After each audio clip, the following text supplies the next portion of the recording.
what's the best way to increase our desires? And I'm coming to this from the rubber band analogy that you use. Well, you're also wisely coming to it from the contrasting experience we just had, because contrast puts another train on your desire track. But did you hear? This is a clarification we have never made before, isn't it? Did you hear that along with the launching of the new desire, you also have an equal resistant train pulling in the opposite direction? So you really haven't gained anything except more desire that is frustrating the life out of you. So your question is perfect. That's one way to increase desire. But really, what good is strong desire with complete resistance? You know what that means? Desire, desire, desire, resistance, resistance, resistance, equal trains, equal trains, equal trains. You know what that means? You're going to get everything you want when you die. That's what it means. Ooh, what a transitional moment that's going to be. Pah! But meanwhile, while you're still in your physical body, the most effective way to increase desire is by focusing upon the things you want and milking them. Stay with the subject of desire and just talk about it longer. Talk about it with friends. Look for evidence of it around the universe in which you live. Because what increases momentum, if anything, is attention to it. You hold a thought for as little as 16 seconds. We used to say 17. You hold a thought for as little as 16 seconds. And another thought like it will join it. And now there's more momentum. Do it again, and now there's more momentum. Do it again, and now there's more momentum. You only have to do that about 4 times, cross the minute mark, and now there's enough momentum that you could have a receiving moment with just that little bit of attention. Which seems really simple, except that engine here, engine here, engine here, engine here, engine here, engine here, engine here, engine here. 2 minutes, no movement. What's gone wrong, Abraham? This. Contradicting with the yeah, but. So is that a habit? Yeah. It's a habit that is encouraged by law of attraction. Because law of attraction is an equal opportunity employer. Law of attraction is not a consciousness giving any concern or awareness to whether it's something you want or not. It just doubles down on vibration. So then best way to stop adding resistance is kind of occupy the mind. You said the perfect thing, because you can't really think 2 things at the same time, can you? In other words, it's one or the other. But when you say, I want it, but, and don't you hear yourself sometimes saying that? Well, wouldn't that be nice, you say sarcastically. Wouldn't that be nice? And what you mean is, I want it, but I don't believe it. Wouldn't that be nice? Wouldn't that be nice? I want it, but I don't believe it. And so when you find yourself saying that, you can feel yourself saying that, then say, now wait a minute. It would be nice. And maybe it is possible. And there are things that I've doubted before that have come about. And I'm sure others that now are living that may have at one time doubted it. And somehow they were able to let go of the doubt. In other words, you can talk yourself into a place of feeling better. You can. You see, really, rather than working too hard initially on increasing your desire, it's really easier to just decrease your resistance by changing the subject, by hanging around with different people, by caring about how you feel, just by being aware of what things you say. Esther has begun catching herself, and she'll say to herself, now that was unnecessary and unhelpful. And something about just defining that it was unnecessary helps her be more aware next time she gets in the vicinity of it. It's just this gentle thing. Don't try to give up negative thought altogether. Don't try to quit smoking all at once either. In other words, have you noticed when you decide you're going to quit, you just smoke more? Think about it more. Everything's that way, because when you say you're not going to do something, you're doing that thing. You say, I'm not ever going to do that again, but you're doing it right now while you're thinking about not doing that. I'm not going to say that again. Never again am I going to say that. I'm not going to say that or think that thing that I'm thinking right now. I'm not going to ever do it again. And the whole time that you're not going to do it, you're doing it. You're practicing it. And so it's airtime. It's the amount of airtime that you're giving. And so you gave us the perfect words. You can't give airtime to what you don't want the same time you're giving airtime to what you do want. This is very rudimentary, and yet it takes a lot of practice. And we want to add to all of this, you can't get it wrong and you never get it done. And the reason that you can't get it wrong is because it's never done. Because it doesn't matter how many engines of desire you have and how many engines of resistance you have. Right now, in this moment, you could add another non-challenged engine of desire.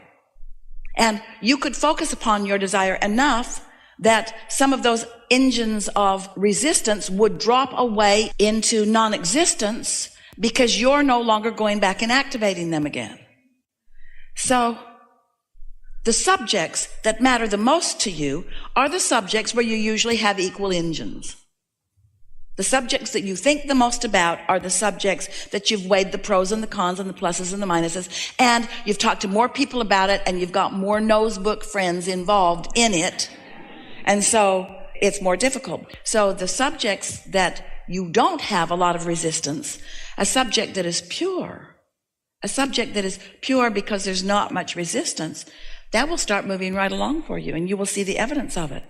We have a famous story that we've been telling for years. We were talking to a woman on the telephone who was having none of us. She wanted us to tell her fortune, and she wanted her fortune to be a good one.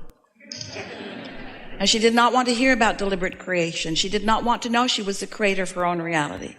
And so finally we said to her, as we realized that we could not say enough that went toward her desire to keep her from saying something equally against it. It was a half an hour of that kind of conversation. We'd say this, she'd say that. We'd say this, she'd say that. We'd say this, she'd say that. And then she pronounced us ineffective. So we said, let's talk about some other things. Like what? Let's talk about blue glass. Why? Because blue glass is fun to think about. Why? Well, think about blue glass. There's lots of blue glass of all different colors and sizes and shapes and textures and densities. Let's talk about blue glass. She didn't want to talk about blue glass, but we talked about blue glass for over 60 seconds. Then we said, let's talk about butterflies. Why? Because butterflies are beautiful. Butterflies are all different colors. There's many different species of butterflies. Let's talk about butterflies. Didn't want to talk about butterflies, but we talked about butterflies for over 60 seconds. Let's talk about feathers. Why? Because feathers are everywhere, and feathers come on all kinds of different birds. And she didn't want to talk about it. She wasn't having any of it. In fact, she may have hung up before we were finished talking about feathers. And Jerry was not hearing the conversation. It was only Esther allowing Abraham to speak to this person. And so they were in La Jolla when it happened, and they went to George's in La Jolla for lunch. And as they were getting out of the car in front of the big, beautiful pink hotel, Esther said, "Oh, let's go in here." And it was a shop, and Jerry didn't want to go. Jerry wanted to go to George's. Esther wanted to go in the shop. In fact, she wanted to go in that shop so much that she couldn't not go in that shop. So Jerry followed her in reluctantly, which was also common. And they got to the back of the shop, and here is a whole wall of blue glass. A whole wall of it. Ceiling to floor, wall, a very large, very tall wall of just about every kind of blue glass that you could imagine. Well, they didn't want to purchase any blue glass, and Esther did not even realize she was looking at a wall of blue glass. She wasn't really interested in the blue glass. She observed that there was some blue glass, but she didn't make the connection about what had happened a few minutes before on the telephone. So they went to George's, they had lunch, then they went down to the cove. They're walking across the beautiful grass on their way, and they were surrounded by a flurry of butterflies that was so intense they had to stop talking so that they would not eat them. Jerry did not have any awareness of it at all. He just thought it was delightful that they were surrounded by butterflies, and Esther still did not connect anything. And then a little boy came across the way, a little boy, 4 years old or younger, and Jerry said, "He looks like he knows you." And Esther said, "I know." And he got closer and closer and handed Esther a feather that he'd picked up, that he just felt inspired to bring to her. And then Esther said, "Oh my God." Oh my God. That's all it takes. Activate a subject that you don't have any resistance on, and within an hour, no matter how many there are, the universe will find a way to bring a convergence of cooperative components to give you everything that you're focused upon. But the things that you want and doubt, you're not in that pure place. And even though Source is giving you hints and ideas and suggestions and impulses, you're oblivious to all of them because you're not in the receiving mode of that, you see. Don't you like knowing how it works? So doesn't it make you want to practice it a little bit with things that don't matter so much? With things that you can just get one little train going in the direction of what you want and watch how cooperative the universe is and feel your own power and worthiness as ideas just keep coming and coming? You take something that you have no resistance about and give your attention to it, and the power of the universe will descend on you in a way that you will be certain that you are magic. As thing after thing after thing just clicks into place and gives you what you want when you want it, the power that you possess when you don't resist it is unspeakable. So what makes one stop the receiving end and adds more turning our backs on it? Well, you said it, it's habit. You know as well as we do what your reasons are. You don't want to be a freak. You want to find harmony or resonance with the person that you're talking to. You ever been visiting with someone who's sort of down about something? And so you deliberately get yourself in there so that you can sort of sympathize and empathize and explain how you've been there too. I felt like that before. I feel your pain. I've felt that. These are my examples of that pain. The answer to that, the specific answer to that is because often you seek resonance with another person rather than with your own source. And the reason you do that is because this person is visible to you, and sometimes this source isn't. The vortex feels like mystery to many of you. But this person who's upset about something is easy to take in, and easy to empathize with, and easy to resonate with, you see. How do you show compassion without empathy? Really good that you put those two words into a distinctive category, because compassion is seeing it through the eyes of source. That's our distinction. But you can't do it unless you're there. So the answer to that question is you get your train going, you get your train going, you get your train going, you get your train going, and then you don't match up with them so much. And then you feel guilty. Or you live with that person, or you work with So them. you get your train going, you get your train going, you get your train going, you get your train going, and then you're here and they're here, and you can't empathize. But you can observe them, you can see them with your eyes, you can hear them with your ears, but you don't join them. So let's make this distinction. Compassion is you observing someone and your energy doesn't move. Empathy is you observe someone and your energy does move. That's the distinction. And when you have compassion, it's hard for you to get your thoughts around this because humans have been using these words interchangeably for a long time. But we want to make the distinction about it. The longer you've been here, the easier it is not to join them. You're having a bad day, you meet up with somebody else who's having a bad day, you just have an empathetic pity party.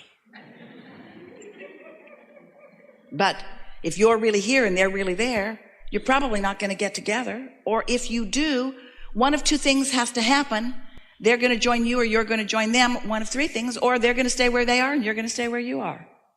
You have options. So we ask you, what makes you do this? What makes you want to join them? Do you do it on purpose? Is it because you're in step 3 but not step 4? Is it because you've got step 3 going, but you're not really solid in it, and so somebody else that's solidly someplace else can get you? That's why step 4 has its own whole step. Because when you've really got that, then you don't go.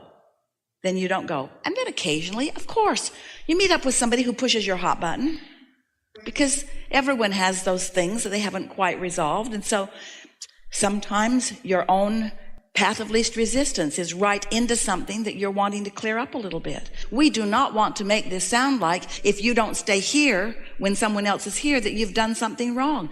This is how you figure it out. But you got to decide what feels best to you. And we've noticed that a lot of you aren't willing to do what's best for you because you've been trained so much into the service mode that it just seems like you owe it to others to go wherever they need you to be. And a lot of them will say that to you. You're not here for me anymore. You don't give me what I need. You've disappointed me, or you're not here for me. And what you want to say, as long as you are in that receptive mode, is, but I'm here for you. I'm still focused upon you. I am adoring you. You are important to me. I'm loving you. Fair enough. Yeah. Thank you.